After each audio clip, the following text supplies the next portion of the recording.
Hai, Assalamualaikum dan salam sejahtera kepada semua pelajar dan pendengar. Okey, baik. Hari ini kita akan sambung previous chapter iaitu chapter 9, chapter yang lepas. Chapter lepas kita dah belajar bagaimana untuk menentukan kelajuan, purata kelajuan dan penyelesaian masalah dalam kelajuan. Okey, baik, untuk pembelajaran hari ini kita akan tengok pula acceleration, bagaimana untuk menentukan kelajuan. Okey, pengiraan dalam kelajuan iaitu acceleration. Okey. Now we go through kita punya objective learning untuk pecutan. Okey, baik. Objective learning for acceleration. First, we must have 3 objective learning in acceleration. First, definition of acceleration and deceleration. Second, unit conservation. And third, solving problem. Alright. Based on the definition acceleration, okey, dalam bahasa Melayunya adalah pecutan dan deceleration adalah nyah pecutan. Okey. Okey, jadi kita go through kita punya subtopic acceleration and deceleration. Okey.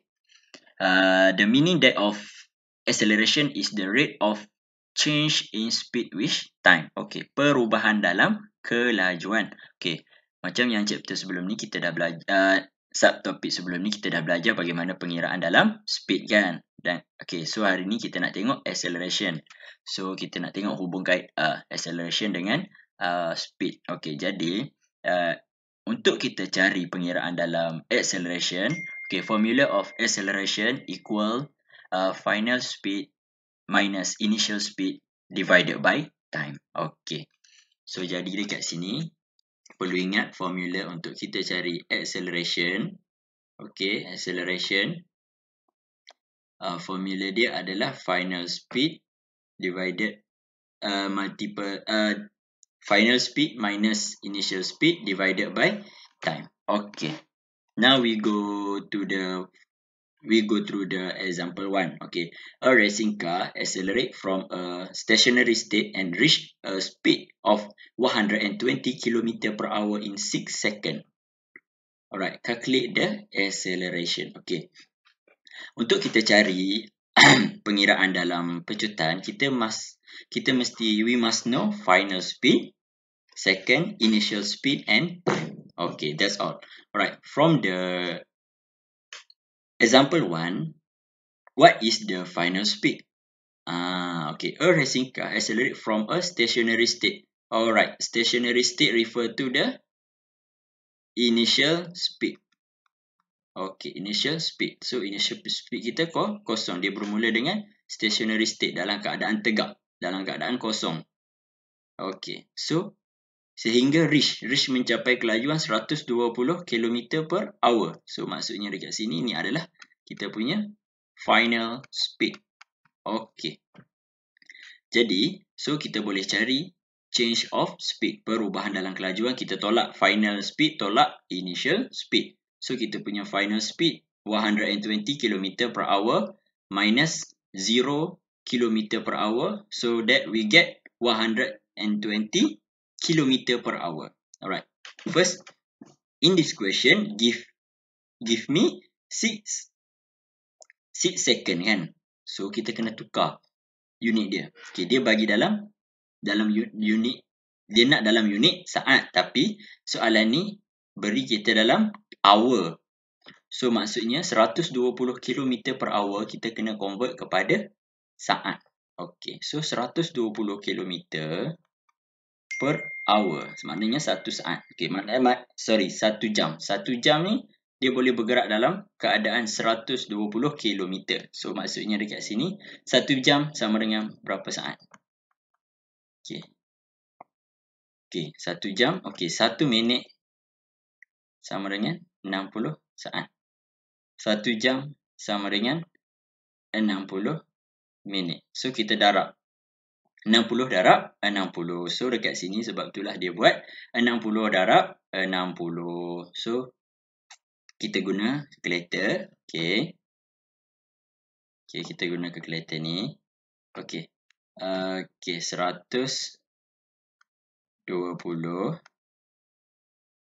Kita bahagikan dengan kurungan 60 darab 60 tutup kurungan.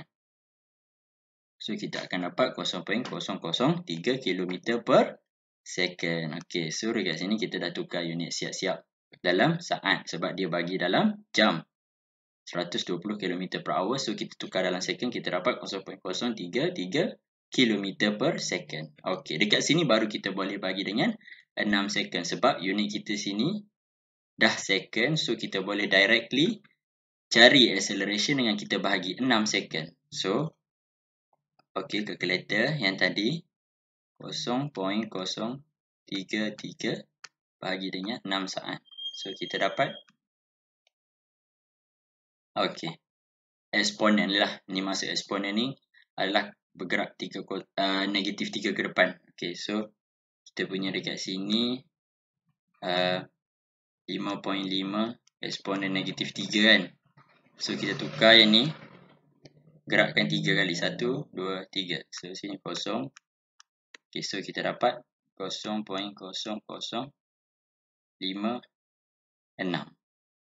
kilometer per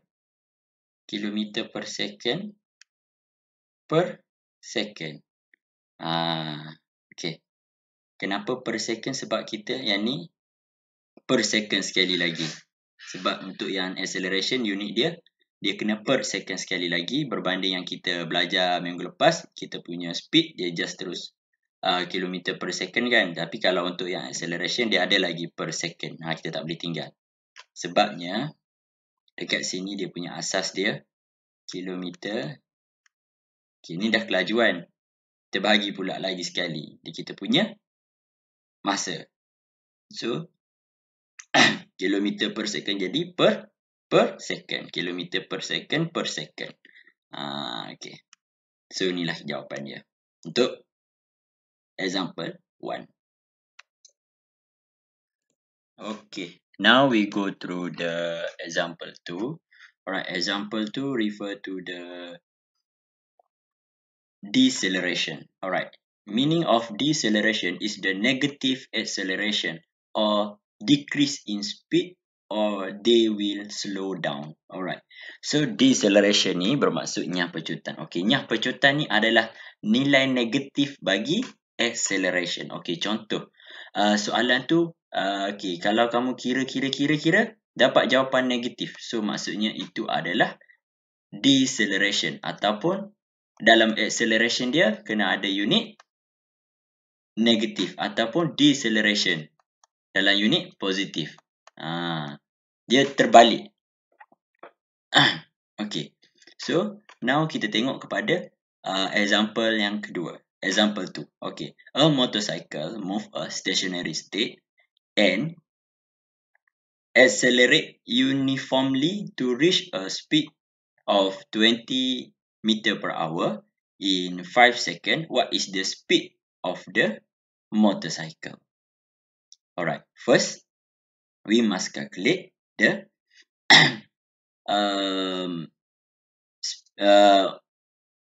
acceleration. Alright. Okay, dekat sini dia kata stationary state. So maknanya dia punya initial speed 0 kan, macam soalan tadi. Okay. So 120 meter per second ni dia adalah final. Okay, maaf. Okay, dia punya final speed. Okay, so jadi macam formula tadi, acceleration sama dengan final minus initial speed divided by time. Okay, kita punya final 20 minus 0 divided by time 5 second. Okay, ini kita punya unit dalam meter per second. Okay, so jadi kita bahagi je, kita akan dapat kita punya acceleration. Okay, kita bahagilah. Okay, 20 tolak kosong. Okay, maaf.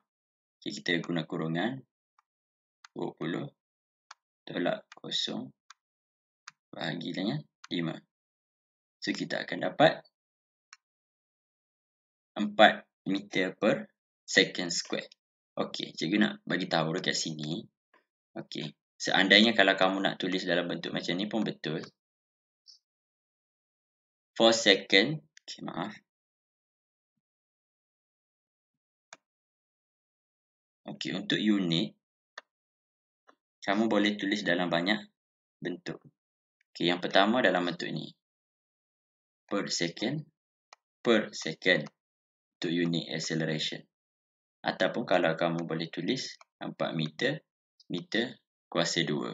Ataupun kamu boleh juga meter kuasa negatif 2. Dia ada 3 cara.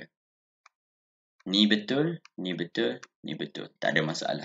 Yang penting unit acceleration kamu, nilai acceleration kamu betul dan unit kamu pun betul dalam 3 cara ni. Per second ni dalam bentuk ayat, ni dalam bentuk singkatan, dalam bentuk singkatan yang bahagi. Ni adalah untuk kita singkatan dalam bentuk yang darab. Okey. Mana-mana 3 ni jawapan yang kamu tulis adalah betul. Dengan unit, pastikan unit dia dalam unit yang betul lah. Okey. Okey. Itu kita punya acceleration.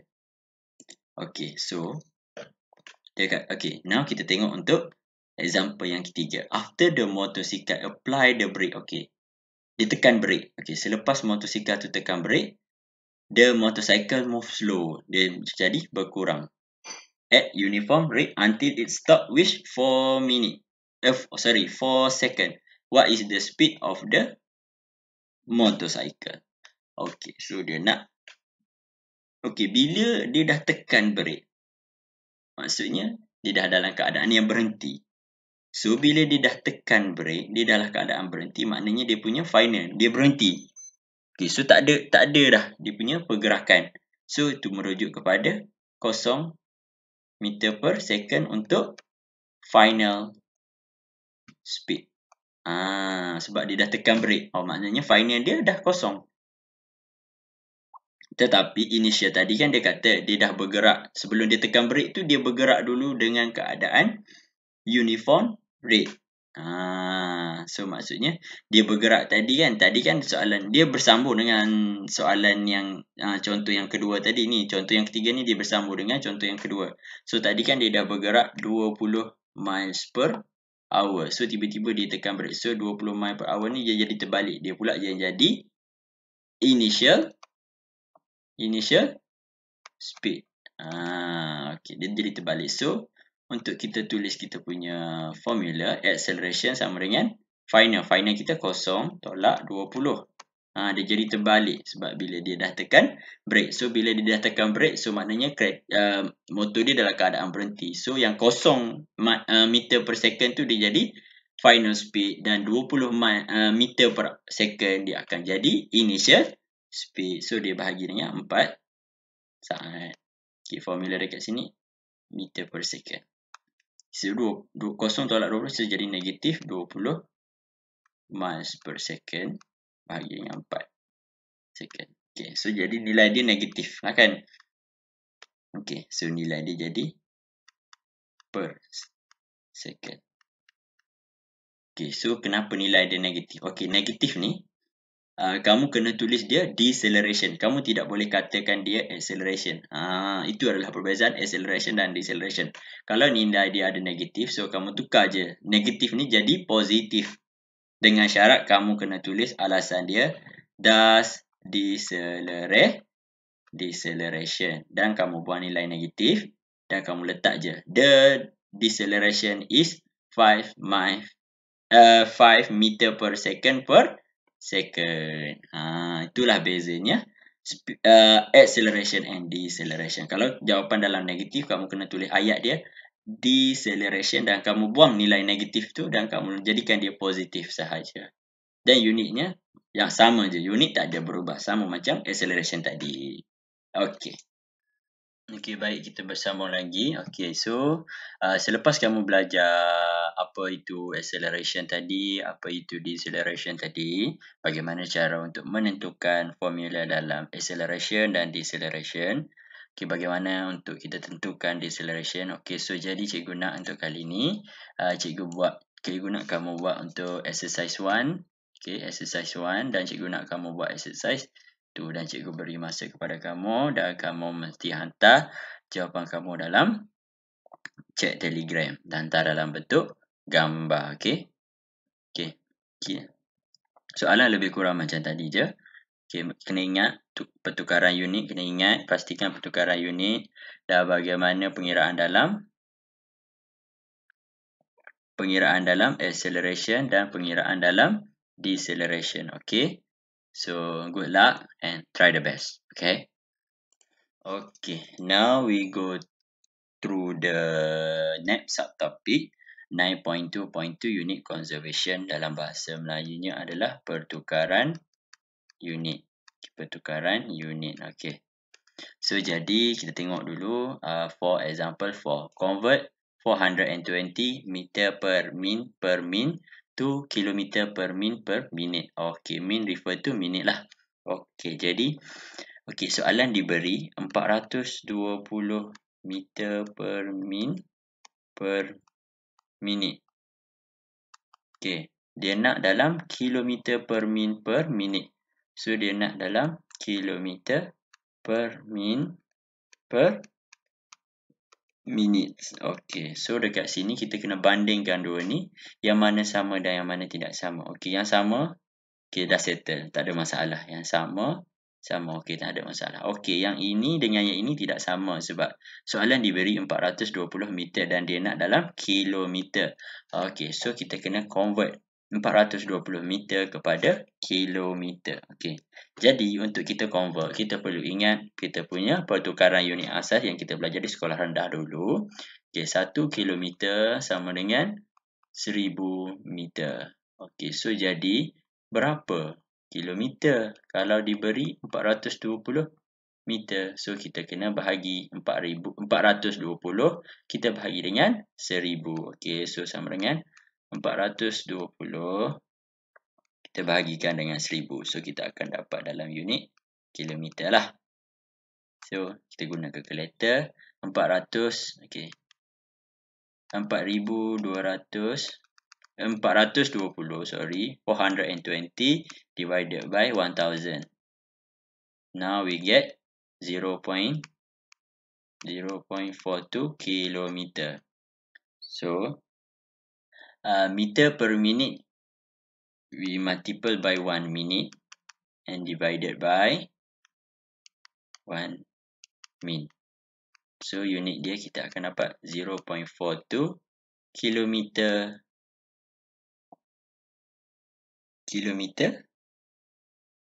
per minute.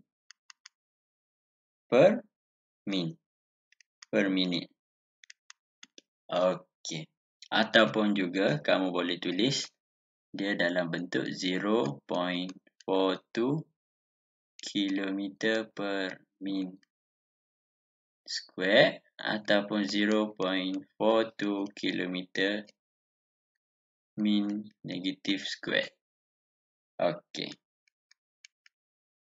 Mana-mana tiga jawapan ni kamu boleh tulis dengan syarat nilai 0.42 adalah betul dan dia nak juga dalam unit kilometer dan pastikan kilometer tu adalah betul. Mana-mana tiga jawapan bentuk ni, mana-mana kamu boleh tulis. Okey. So jadi itu sahaja untuk pertukaran unit. Okey, jadi selepas kamu belajar pertukaran unit tadi, so jadi cikgu nak kamu buat untuk exercise 3 seperti biasa, hantar jawapan dalam Telegram, snap gambar pengiraan kamu dan hantar dalam Telegram. Nanti cikgu semak and then try do the best. Nanti cikgu bagi jawapan dan kita kalau tak dapat kita bincang. Okey, itu sahaja untuk unit conservation. Okay, now we go to the last subtopic in chapter 9, which is 9.2.3 solving problem. Alright. First, when you have a question in solving problem, you must have 4 techniques. Okay, remember that. First, understanding the problem, planning the strategy, implementing the strategy, and state the conclusion. Alright. Now we see the example 4. Okay, Lisnah accelerate her car 4 km per hour per second while overtaking a car. If she has been driving at 100 km per hour, calculate her speed after 5 seconds.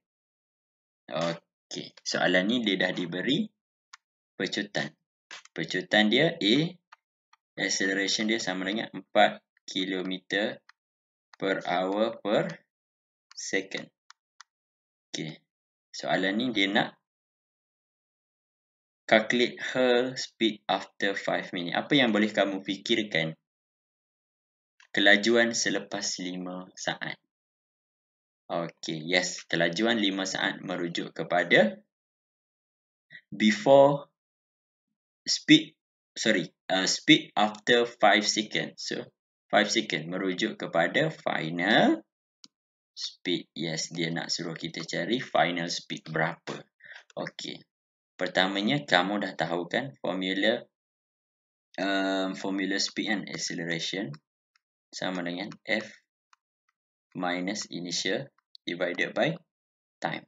Okay, so A kita 4 km. 4 km per hour per second sama dengan kita cari F tolak initial kita 100 km, so divided by 5 second. Tengok sama kan ni dengan ni. Okay, so jadi okay, first kita cari dulu after 5 second. So macam mana kita nak cari ni? Okay, kita darab je 5 ni dengan 4. So tengok ni, dia darab 5 dengan 4. So bila dia darab 5 dengan 4, 5 darab 4 kita dapat 250 km per hour ni. Dia darab terus dengan sini. Sebab kita nak cari speed after 5 second. Okay, so jadi speed after 5 second sama dengan 4 darab 5. Okay, 4 darab 5, so kita dapat 20 km per hour. Okay, 20 km per hour. So jadi untuk kita cari after 5 second, so then kita transfer negative 100 km per hour to the left hand side. So kita transfer 100 km per hour pergi ke belah kiri, dia jadi tambahlah kan. So tambah 20 km per hour, dia sama dengan final speed. Dia sama dengan final speed. So final speed kita 120 km per hour. Okay, itu sahaja untuk problem solving. Problem solving kita kena faham betul-betul kita punya masalah. And then kita selesaikan strategi, kita rancang dan kita laksanakan dan kita tulis conclusion. So conclusion, after 5 second, his speed 120 km per hour. Dia nak, soalan ni sebenarnya dia nak final speed sahaja. Dia suruh kita faham betul-betul formula acceleration. Bagaimana untuk kita cari kita punya final speed.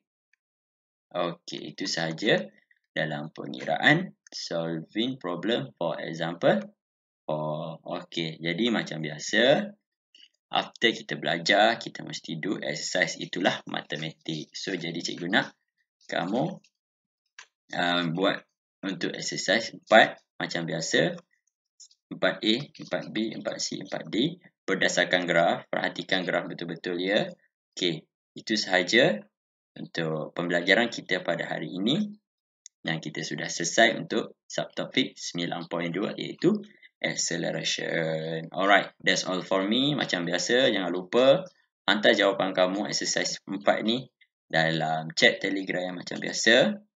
Dan nanti cikgu semak dan tak boleh buat, kita bincang. Okay, try do the best and good luck. So, thank you and bye-bye. main-main. Yang ni betul Tolong jadi pendengar yang baik. Mungkin kawan-kawan awak tengah dekat luar tu ada yang susah, ataupun ada family members awak yang tengah ada pakcik, makcik ataupun your parents sendiri tengah ada masalah. So apa yang awak perlu boleh buat adalah tolong jadi pendengar pun dah cukup sebenarnya. Jadi pendengar. Awak tak perlu nak selesaikan masalah. Awak tak perlu nak menyelesaikan masalah. Cukup jadi pendengar. That's it. Mungkin itu juga adalah salah satu cara untuk buatkan orang rasa lega. Dia rasa release. Faham? Okay. Walaupun awak sekarang ni pun dalam keadaan yang mungkin kurang stable mungkin mungkin awak pun tengah rasa macam tengah rasa fed up semua bagai. But I believe okay, yang kita tengah butuhkan sekarang akan membuatkan kita kuat kemudian. Tapi betul lah, memang senang untuk saya cakap, tapi apa yang saya boleh cakap adalah saya boleh doakan awak yang baik-baik untuk be positive. That's it. Okay.